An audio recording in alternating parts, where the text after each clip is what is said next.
China Pakistan economic corridor है वो 2 साल से बंद पड़ा हुआ है, जिसको पाकिस्तान कह रहा था गेम चेंजर, जिसके लिए लोग कह रहे थे कि बाहर से लोग आएंगे विदेश से पाकिस्तान में नौकरियां करने के लिए, पाकिस्तानी वीजे के लिए लंबी लंबी बाहर कॉन्सुलेट में लाइनें लगी होंगी। गोरा कहेगा कि जी हमें पाकिस्तान में बसना है, यहीं पे घर बनाना है, पाकिस्तान जन्नत है। तो ये सब तो हुआ नहीं। अब आप ब्लेम कर सकते हैं कि भारत ने साजिश करी, ठीक है, पर भारत क्या इतना मजबूत है कि पाकिस्तान भी न्यूक्लियर पावर है, चाइना भी न्यूक्लियर पावर है? वो चाइना पाकिस्तान इकोनॉमिक कॉरिडोर है, वो पाकिस्तान चाइना इकोनॉमिक कॉरिडोर नहीं है, वो चाइना की इकोनॉमिक कॉरिडोर है पाकिस्तान के अंदर। तो क्या भारत इतना पावरफुल हो गया कि उन्होंने चाइना के साथ भी गेम कर दिया और चाइना का प्रोजेक्ट रुकवा दिया? तो ये सब चीजें सोचने वाली हैं। तो सर ये तो जमीन गई, ये जो ड्रोन वाली जमीन है, बट इसमें एक और चीज है जो मैं आपके नजर के सामने लाना चाहूंगा ताहिर साहब, विद योर परमिशन सर। अगर वहां पे अमेरिकन ट्रूप्स हैं, पाकिस्तान में अगर आएंगे, 1000 भी अमेरिकन ट्रूप्स आते हैं, तो उनकी सप्लाई लाइन कहां से होगी सर?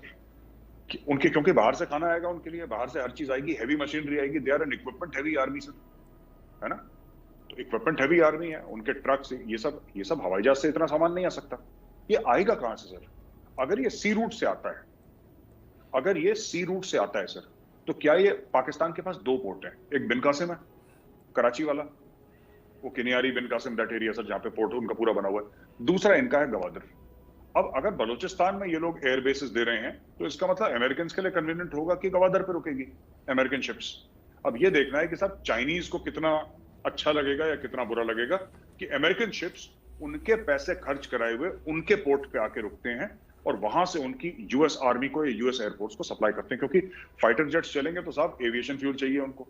एविएशन फ्यूल कहां से आएगा सर? या तो गल्फ से आएगा, या जो भी रिफाइनरी होगी वहां से आएगा। आपको भारी मात्रा में एविएशन फ्यूल चाहिए।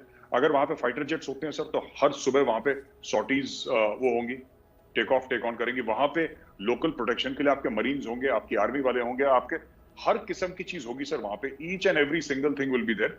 तो साफ सीधी बात यह है कि Pakistan has got nowhere to go. Pakistan को ये देखना पड़ेगा सर कि अब ये चीन और अमेरिका के बीच में फंस गया है। आपने कहा कि पाकिस्तान चीन और अमेरिका के बीच में फंस गया, ये वाकई दुरुस्त है, क्योंकि पहले जो हालात होते थे पाकिस्तान के, चाइना के साथ अपनी टर्म्स पे होते थे, अमेरिका के साथ अपनी टर्म्स पे होते थे।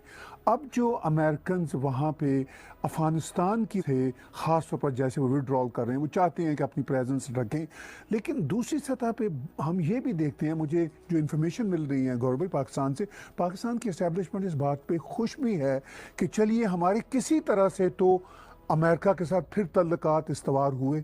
हम कह सकेंगे दुनिया को, आईएमएफ को, वर्ल्ड बैंक को, यूरोपियन यूनियन को कि देखिए हमारे अब अमेरिकन के साथ वर्किंग रिलेशनशिप बन रहे हैं। और वो चाइना को भी अंदर ये एक इंफॉर्मेशन दे सकते हैं कि भाई आप हमें कुछ ना भी देंगे तो अमेरिकन के साथ हैं। तो ये एक डबल गेम है और इसमें उनको खुशी का भी एक अंसर हमें देखने को मिल रहा है। आप इसको कैसे देखते हैं?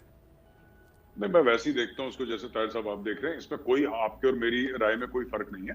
पाकिस्तानियों के मन में हर समय एक चीज होती है कि देखो हमने बेवकूफ बना दिया, हमने गेम खेल दिया इसके साथ। इस वो एक है उनके साथ, वो जो छोटे लेवल की चीज होती है ना कि मैंने इसको जेब काट ली, इसके देखो मजा आ गया, वो उस टाइप का गेम खेल रहे हैं। देखिए ऐसा है ना, मैं आपको बताता हूँ, चाइनीज ने तो 17-18 बिलियन डॉलर खर्च करे हैं अभी तक। तो चाइना का ऐसा कोई बड़ा इन्वेस्टमेंट नहीं हुआ कि जिससे चाइना डूब जाएगा, ऐसा बिल्कुल भी नहीं है। दूसरी चीज है कि अमेरिका पैसे का सोर्स तो है ही। दूसरी चीज, चाइना के पास कोई इदारे नहीं है सर, ठीक है? चाइना के पास कोई भी इदारा नहीं है जो पाकिस्तान को, इस वक्त जो पाकिस्तान अटका हुआ है, पाकिस्तान को बचा ले। ना चाइना एफएटीएफ से बचा सकता है, पहली बात, ना आईएमएफ से बचा सकता है, ना वर्ल्ड बैंक से बचा सकता है। ये सारे के सारे जितने भी इदारे हैं गोरों के हैं सर, ये वेस्टर्न वर्ल्ड के इदारे हैं, ये चाइना के इदारे, चाइना का इदारा है ही नहीं। चाइना तो फैक्ट्री है बहुत बड़ी बस। तो ये जो वेस्टर्न वर्ल्ड का इदारा है सर, ये जो वेस्टर्न वर्ल्ड का इदारा है, ये सारे के सारे गोरे के हाथ में। और गोरे के कैसे हाथ में? गोरे के इस तरीके से हाथ में कि जैसे आपने बोला एफएटीएफ फ्रांस के हाथ में सर, ठीक है? IMF is funded mostly by the western countries including America sir, United Nations.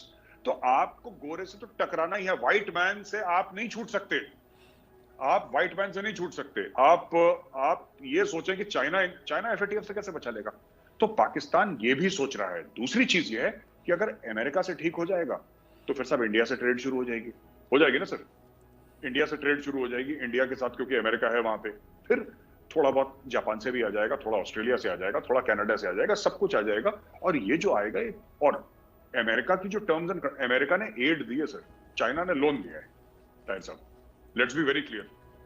China aid नहीं देता पाकिस्तान को, चाइना लोन देता है एक मुश्किल शर्तों में, एक रिटर्न ऑन इन्वेस्टमेंट होती है हर एक इन्वेस्टमेंट पे। अमेरिका ये कहता है चलो पोरिया के खतरे डालने लो, स्कूल बनाने हैं लो। ये इवन कैरी लुगर बिल क्या कह रहा था जो इनको इतना बुरा लगा और नाजेबा गुजरा पाकिस्तानियों को? Kerry Lugar bill was basically for the sustenance of democracy in the Pakistan area. तो उन्होंने जो कैरी लुगर का बिल वो लेकर आए थे, जो पाकिस्तान में बहुत सा उसकी बड़ी बुराई करी कि हमारी खुद मुख्तारी की तरफ आंख दिखा रहे हैं। तो पाकिस्तानियों को ये समझना चाहिए कि सबसे बड़ी खुद मुख्तारी होती है sir, it's not geographical, it is economic sir. Economic खुद मुख्तारी अगर किसी मुल्क में हो तो फिर ज्योग्राफिक खुद मुख्तारी या इलाकाई खुद मुख्तारी फिर उसके बाद कायम हो सकती है। आप ये भी देखिए इस एंगल से भी कि ऑफ कोर्स अमेरिकन को ज़रूरत है अब फिर से प्रेजेंस फौजी अड्डे की सूरत में, और वो कर लेंगे। उससे अफ़गानिस्तान में जो पाकिस्तान का किरदार रहा है उस पे अमेरिकन अब उस तरह साथ नहीं देते, लेकिन बहरहाल पाकिस्तान की उनको ज़रूरत है। तो ये जो फ़ौजी अड्डा वहाँ पे या उनकी किसी भी सूरत जो प्रेजेंस होगी पाकिस्तान के साथ अफ़गानिस्तान के लिए, वो पाकिस्तान के लिए कितनी हेल्पफुल होगी, अफ़गानिस्तान के लिए कितनी हेल्पफुल होगी और अमेरिकन के लिए कितनी हेल्पफुल होगी, इन तीनों एंगल्स को आप कैसे देखते हैं? सर मुझे तो लगता है कि पाकिस्तान के बुरे दिन शुरू हो गए, और मेरा तर्जिया कुछ इस तरीके से है, मैं समझाने की कोशिश करता हूं सर दर्शकों को, अपने व्यूअर्स को। देखिए, पहली चीज यह है कि एक बार अगर तालिबान की सरकार बन जाती है अफगानिस्तान में, पहली बात तो आप तालिबान के साथ वो कार्ड नहीं खेल सकते कि जो पाकिस्तान सबके साथ खेलता है कि तुम भी मुसलमान हम भी मुसलमान। तालिबान फिर अपने फैसले खुद करेगा। आज की तारीख में तालिबान है या कोई भी है, उनकी ज्यादातर लीडरशिप है, टॉप लीडरशिप है, it is in Pakistan sir, Karachi में हो कहीं और मुख्तलिफ शहरों में है, of course under the protection of the ISI. लेकिन जिस दिन आपको यह पता लग गया कि साहब तालिबान की लीडरशिप है और जो आज भगोड़े हैं, जो आज कोएलिशन फोर्सेस से भाग रहे हैं, कल वो राष्ट्रपति बन जाएंगे, प्रेसिडेंट बन जाएंगे अफगानिस्तान के, प्रेसिडेंशियल पैलेस में रहेंगे, तो फिर उनको पाकिस्तान की जरूरत नहीं, क्योंकि उनको पैसे की जरूरत है सर, और पाकिस्तान के पास पैसे नहीं है।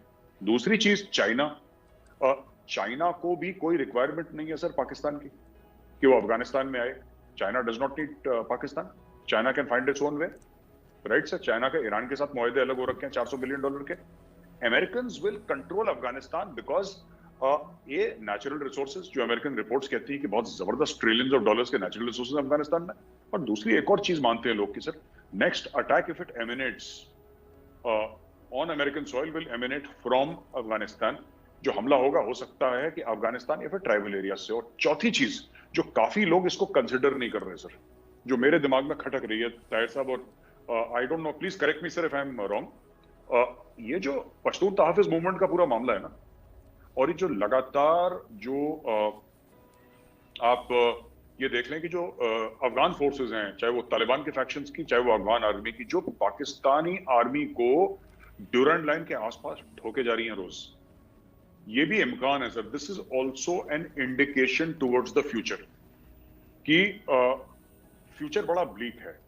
तो जैसे कि ग्रेट गेम खेला गया था ना 18th सेंचुरी में, 19th सेंचुरी में, अर्ली 19th सेंचुरी में, 18th century great game Afghanistan में, जहां अंग्रेज भी वहां पे बैठा था, रशियन भी बैठा था, और ये सब लोग अफगानिस्तान के कंट्रोल के, बिकॉज स्ट्रेटेजिकली बड़ा पाकिस्तान तो था नहीं उस वक्त, तो बड़ा इंपॉर्टेंट एरिया माना जाता था, जो कि अब थोड़ा बहुत पाकिस्तान में आ गया है। Pakistan will become this thing for the great game sir. अब ग्रेट गेम जो खेला जाएगा ताहिर साहब, वो खेला जाएगा पाकिस्तान के अंदर, क्योंकि China has an investment in CPEC, American will have an airbase और सेवरल एयरबेसेस, 2, 3, 4, 5 जितने भी गोरों को चाहिए वो ले लेंगे। उसके बाद आप क्या करोगे ये बताओ?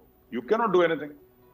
आपको ये तो पिस गए ना बीच में, दो पावर्स के बीच में पिस गए। अब क्या होगा कि they have all these non state actors. Pakistan में तो नॉन स्टेट एक्टर्स बहुत ज्यादा हैं, तो नॉन स्टेट एक्टर्स अमेरिका भी इन्फ्लुएंस करेगा, चाइना भी इन्फ्लुएंस करेगा, और पिसेगा आम पाकिस्तानी जो गरीब पाकिस्तानी है।